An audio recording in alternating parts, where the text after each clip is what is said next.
नमस्कार दोस्तों। नई वैकेंसी निकली है। चलिए देखते हैं कौन सी वैकेंसी, इसकी डिटेल देख लेते हैं पूरी।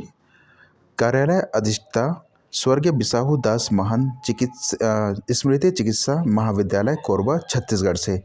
ये मेडिकल कॉलेज कोरबा से निकली है। 6 जनवरी 2025 को यह नोटिस जारी की गई है। ठीक है, यह अभी एक हफ्ता इसको हो गया। आज तो 10 तारीख है मैं जब ये वीडियो बना रहा हूँ। तो चलिए देखते हैं इसकी पूरी डिटेल क्या है। विज्ञापन सूचना। स्वर्गीय बिसाहू दास महंत स्मृति चिकित्सा महाविद्यालय संबंध चिकित्सालय कोरबा छत्तीसगढ़ में अस्पताल के सुचारू रूप से संचालन हेतु कलेक्टर दर पर, ठीक है, कलेक्टर दर पर पूर्णतः अस्थायी रूप से 50 स्टाफ नर्स और 50 वार्ड बॉय की आवश्यकता है। यह सेवा पूर्ण अस्थायी और दैनिक पारिश्रमिक भुगतान पर आधारित है। ठीक है, डेली वेजेस के आधार पर यह वैकेंसी निकली है। जो इसकी सैलरी है वो कलेक्टर दर पे है।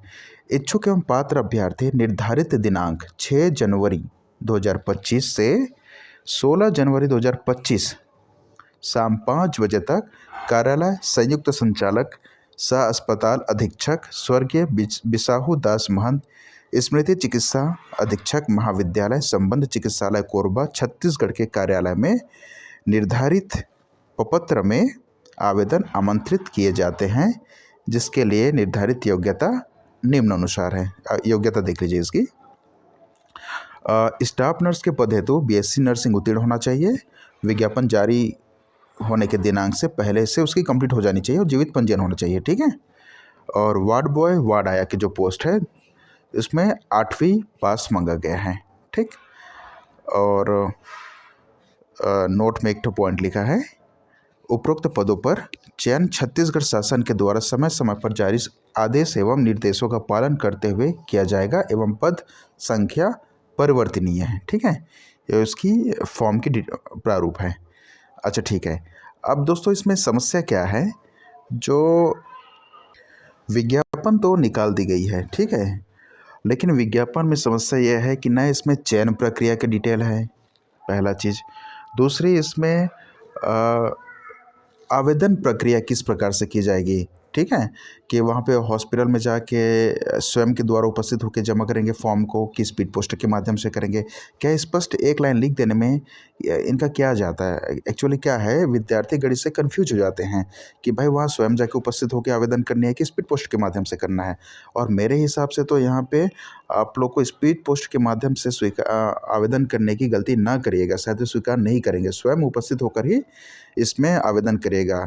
और आवेदन तो संपूर्ण छत्तीसगढ़ वासी कर सकते हैं मेरे हिसाब से। ठीक है, और इसमें चयन प्रक्रिया भी किस प्रकार से होगी, मेरिट आधार पे कौशल परीक्षा ली जाएगी, वो भी डिटेल नहीं डाली गई है इसमें, है ना। तो यहाँ पे कई सारी चीज़ें हैं। और एक पॉइंट तो यहाँ पे आरक्षण कि किस आरक्षण कौन से वर्ग में कितनी पोस्ट है। क्या है, छत्तीसगढ़ में बेरोजगारी अपनी चरम पर है। ठीक है, तो आवेदक जो भी अभ्यर्थी है वो छत्तीसगढ़ में खास करके सरकारी संस्था में जो भी वैकेंसी निकले किसी भी प्रकार की, वो छोड़ना नहीं चाहता है। कैसी भी प्रकार की वैकेंसी, वो बस उसमें आवेदन फॉर्म भरना सोचता है। लेकिन अब इस पर अधूरी डिटेल से कैसे फॉर्म भरे कोई विद्यार्थी, है ना। तो समस्या तो यहाँ पे है। लेकिन अब मेरे हिसाब से अब रिस्क ना लीजिएगा, डाक द्वारा स्पीड पोस्ट के द्वारा फॉर्म ना भरिएगा। यहाँ पे आप स्वयं उपस्थित होकर ही यहाँ पे फॉर्म भरिए। ठीक है, स्वयं संपूर्ण छत्तीसगढ़ वासी फॉर्म भर सकते हैं। बीच में अभी बिलासपुर में भी ऐसे वैकेंसी निकली थी हॉस्पिटल से। ठीक है, वहाँ पे भी कुछ ऐसी आधा अधूरी फॉर्म निकली हुई थी। तो अगर आप इसमें फॉर्म भरना चाहते हैं तो बिल्कुल इसमें कलेक्टर दर में इसकी जो सैलरी है आप वहाँ स्वयं उपस्थित होकर इसमें फॉर्म भरिए। अभी तो डेट है, अभी 6 दिन इसमें समय बचा हुआ है ना। और इसकी फॉर्म की प्रारूप देख लीजिए इसकी। यहाँ पे आपको सत्यापित नवीनतम फ़ोटो चिपकानी है आपकी। ठीक है, और यहाँ पे जो विषय कलेक्टर दर में अस्थायी पद है तो आवेदन पत्र कलेक्टर दर में है। तो जो वार्ड बॉय की जो सैलरी है वो लगभग 12,000 के आसपास हो जाएगी। ठीक है, और जो स्टाफ नर्स के है वो 15,000 तक जाना चाहिए, उसकी सैलरी 15-16 हज़ार तक उसकी सैलरी रहेगी। तो ठीक है, आवेदित पद का नाम भरना है यहाँ पे। आवेदक का नाम इंग्लिश के कैपिटल लेटर में, पति पिता का नाम, माता का नाम, जन्मतिथि अंकों में शब्दों में। ठीक है, और जो उम्र है 1 जनवरी 2025 की स्थिति में आप गणना करिएगा, ठीक है। गूगल से आप गूगल क्रोम से एज कैलकुलेटर आप ओपन करके उसमें डाल के देख सकते हैं। लिंग, स्थायी पता, वर्तमान पता, मोबाइल नंबर अच्छे से आप मेंटेन करके रखिएगा, ठीक है। मोबाइल नंबर आपको अच्छे से डालनी है इसमें, और बाकी की डिटेल आपके स्क्रीन पे शो हो रहा होगा। और ये आपकी कौन कौन सी परीक्षा आप उत्तीर्ण की हैं उसकी डिटेल डालनी है आपको यहाँ पे, ठीक है। और अगर आपके पास अनुभव है तो उसको बिल्कुल डालेगा, क्योंकि अनुभव वालों को प्राथमिकता देंगे, है ना। तो इस प्रकार से इसकी फॉर्म है।